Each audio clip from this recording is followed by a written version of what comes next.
अस्सलाम वालेकुम जनाब उस्ताद मोहतरम। एक सवाल है कि अगर सैयद राफ़ज़ी हो जाए क्या इसकी ताज़ीम करनी ही करें?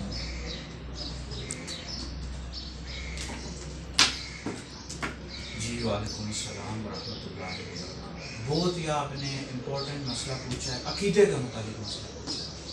क्या सैयद अगर राफ़ज़ी हो जाए तो क्या हम उसकी इज्जत करेंगे, ताज़ीम करेंगे या नहीं?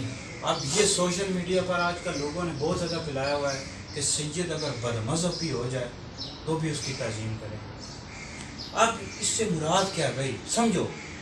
इससे मुराद क्या है? सैयद अगर बदमज़हब हो जाए, पहली बात यह है कि जो सच्चा सैयद होता है वो कभी भी बदमज़हब नहीं होता। लेकिन अगर बदमज़हब हो जाए, बदमज़हब से मुराद यह है कि जैसे कोई सैयद है वो अगर शिया हो जाए, यानी तमाम सहाबा की वो इज्जत करता है, सिर्फ तफजीली बन गया, मतलब मौला अली पाक को शेखैन करीमैन पाक फजीलत दिया है, वो भी आले सुन्नत हमारे नज़दीक गुमराह है, आले सुन्नत से खारिज है, लेकिन हम उसकी इज्जत करेंगे, ताज़ीम करेंगे क्योंकि हज़ूर की आल औलाद है।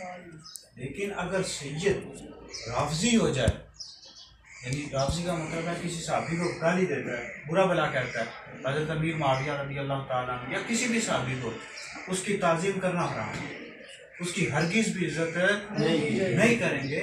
इस वजह से अब ये आला हज़रत ने लिखा है फतावा रज़विया में, और दीगर हमारे बुजुर्गों ने भी लिखा है कि राफ़ज़ी हो जाए तो हरगिज़ भी ताज़ीम नहीं करेंगे। इस तरह कई मशरक ऐसे हैं, कई मतलब मसलक ऐसे हैं जिनमें जाने कुफ्र है, तो अगर उस में चला गया तो दायरा इस्लाम से खारिज हो जाएगा।